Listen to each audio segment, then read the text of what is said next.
Hang up, how are you doing? You know how sometimes, hang on, let me just get settled in. Get me brew. From scratch. Well, that's what you do, don't you? This is me at work.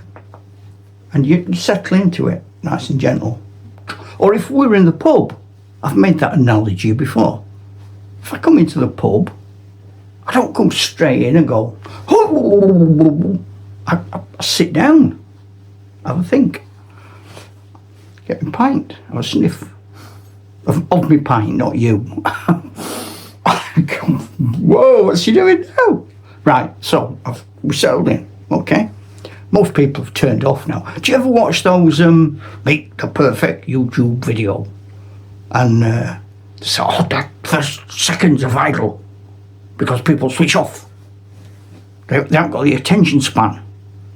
Can I tell you a secret? I'm not sure I want them sort of viewers. We've got the attention span of a gnat. So I'm not bothered. I've said this before. Thumbnails and algorithms to stray over my dark age fantasy head. Oh yeah, that's my rant. Now I've sat down now. We're at the pub. It's a bit overcast today, but we'll get under an umbrella. We'll be all right. We'll have a chat for a bit, and then I don't know. Maybe I quite fancy a hot dog with lots of onions. Anyway, we'll think about that in a minute. We'll get a menu. You know how sometimes you've been doing something for quite a while, and there's an old saying there's a British saying which you'll all know, but there's a very specific Yorkshire version of it, and it is change is good as me vest. Now I'm at that point now where I'm thinking, yeah, I could do with changing my vest. Not that I'm wearing a vest, it's been quite nice the weather. Cast ne'er a clout till spring be out. And so on. Well, spring's well out now. And I've been banging on to you about make your own games, do your own rules, play your own scenarios, make up your own stories.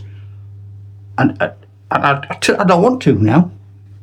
I'm going to tell something completely different.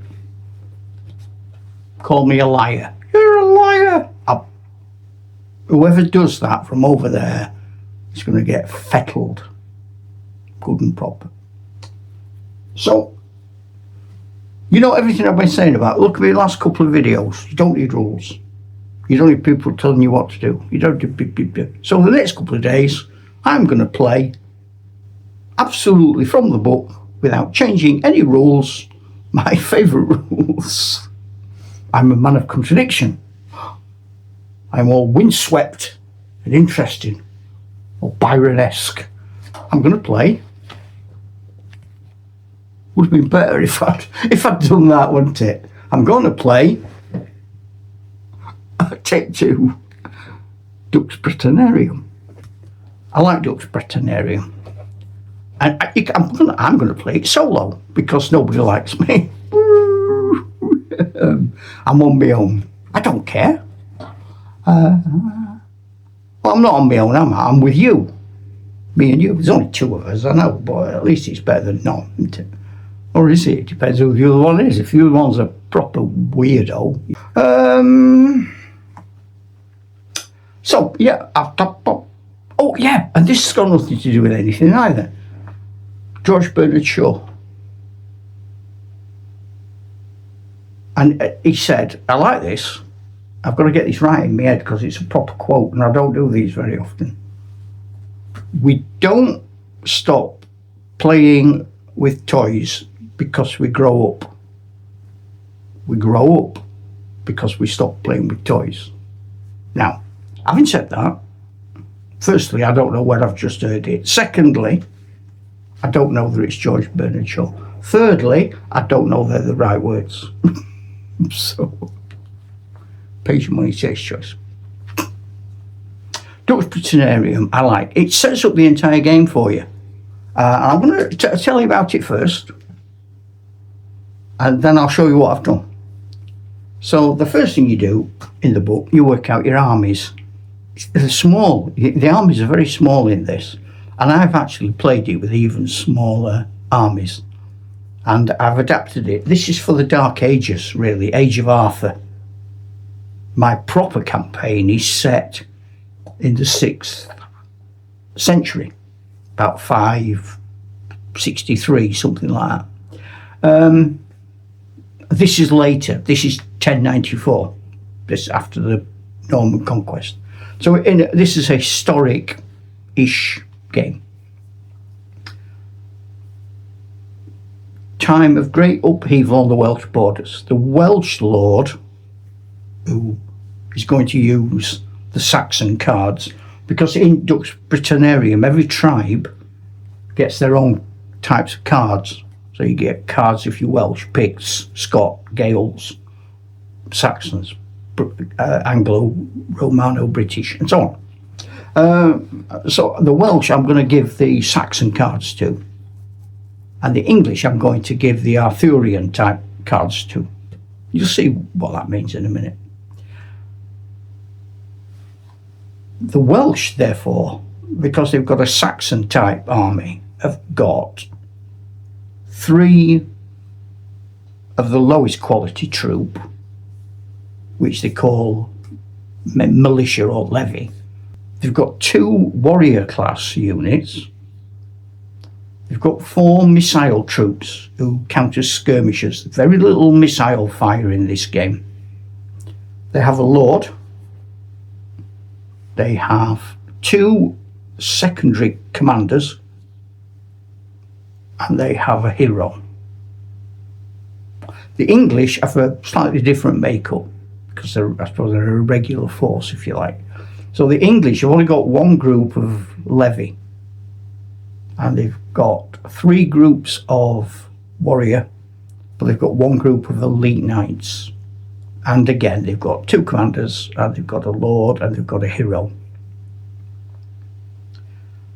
So once you've decided upon your forces, you can then decide on your type of game.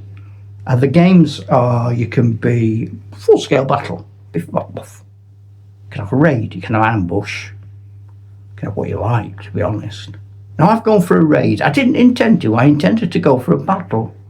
But the next thing that happens is you dice for the scenery. If you don't have a campaign map, which I'm not using in this, I want to do the whole book and just enjoy playing the book on my own. Read the book. What do I have to do now? I'll do that then. So you both throw. If it's a draw, it's a river. And then you throw again until you get a winner. On our first throw, we got a draw. So there is a river on our game. I'll show you in a minute. Don't sit down. Don't get impatient. Fingers on lips. Okay, I put my finger on my lips. What now? What? Well, I don't know, but that's what you say, isn't it? Yeah. So we got a river. And because of what happens a bit later on, there had to be a ford in the river. Although I noticed the rules do say if you've got a river, you've got to have a ford in the river. So I've got a river, okay? But then the winner of that throw, who's highest? Oh, it was me. Okay, you put down 3 big pieces of terrain, and they are about 2 foot square on a 6x4 table. You can modify that if you've got a different size table. I went for a woodland, a hill, and a swamp. Play somewhere I like. Then the loser gets to put on 4 little pieces of terrain. And by little, it means buildings, hedgerows, obstacles. So I went for 3 buildings and hedgerows. And I diced for the number of hedgerows. I got a 3. So I got 3 pieces of hedgerow. Now that struck me as not being a place where you'd want to have a pitch battle. Swamp, woodland, hills, rather a lot of buildings, a river with a ford, in the Welsh borders in 1094. I can't imagine you'd be fighting a pitch battle there. So it became then in my head a raid. And the idea of the raid is going to be that the Welsh consider this land Welsh, and the English, Normans, consider it English because it pays them taxes. And so I then went on to look at the commanders, and they're quite a nice way of doing it. I'm not, you know me, I'm not always a fan of that. So you can find out his age. Yeah. And then if you throw 2d6, you can find out his physique, going from minuscule to a man mountain. That'd be me. Minuscule. And then reputation. You could be anything from bewitched, damned bad, to righteous, silent, one-eyed, magnanimous, or a conqueror, hairy. And then you get character attributes. And then you set out your armies and you set out your cards. Now, every side gets a starting cards.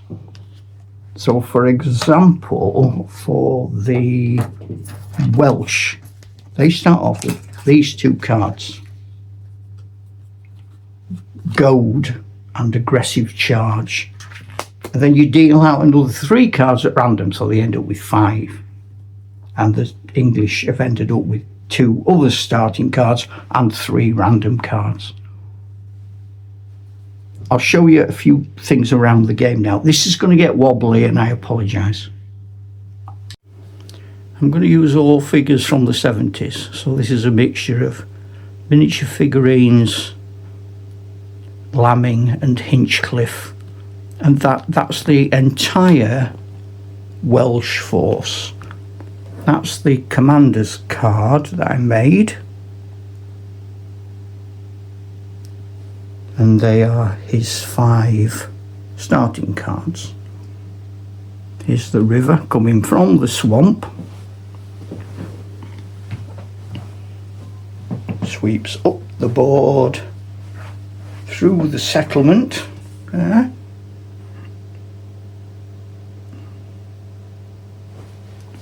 and away into the forest wherein dwells a wild boar and some crows as well. And then in the field beyond the forest there's some pheasants.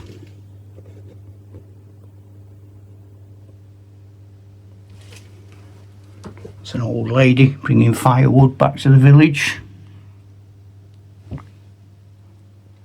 Shepherd, these flocks, keeping watch.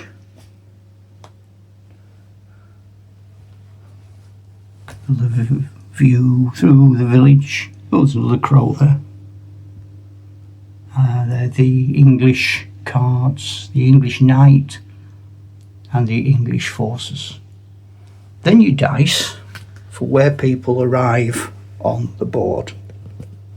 So the Welsh came in from this side, and you dice for how many free turns they get before they're discovered, and they got 1. So they've moved 1 turn from their deployment zone. Then you dice for where do the English appear, and it was there. It could have been there, could have been there, could have been there. And now we are pretty much all set up for the game, apart from for your pre-game. Your commanders are allowed to do these 5 things. They can send their champions out for individual combat. They can provide food for the lads. They can consult the gods, or whatever that means. They can make a rousing speech, or just say, yeah, come on, let's be at it. Now, my Welsh commander, being a drunkard, is going to give the lads a good feast. To do that, I throw a d6. I've got a 4. Add 2 points to force morale. Okay. And then the Englishman, being devout, is going to send for his priest and have a quick prayer.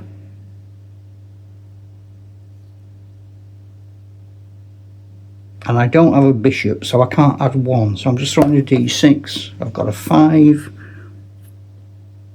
Our God is with us. Add 2 points to force morale. And so finally, force morale is the last thing I'm going to do. A battle, you start with a force morale of 6. A raid, which is what this has become, is a 5. An ambush, you get a 4. And then you throw random d6, and you can get +1, +2, or +3, depending on what you score. So when I did that, we both had 5. The English only got a +1, went up to 6. The Welsh got a +2. And now they've both got added morale points, which will be useful in the battle, which is going to be another video, because that determines how long your men are going to stay and fight, to be honest. And just for my own interest, this isn't in the rules. Should I do it? Yeah, I'm going to do it. I'm going to say the battle's, it's June now. So let's say the battle's in June. What's the weather like? It's sort of grey and murky. It's not a bad day, but it's not summery. To be honest, if I was wearing metal underpants and about to face a scream of bloodthirsty, ferocious Welshmen, I'd probably be glad of a little bit of breeze, if you know what I mean. Anyway, so that's what I'm doing today. I'm playing soldiers. Blah, blah, blah, blah. I'm not growing up. Blah, blah, blah, blah, blah. I don't know what you're doing. I hope you're having fun. If you're not, why not? Pull yourself together. Get your big boys pants on. What's the matter with you? Ta-ra, Chuck.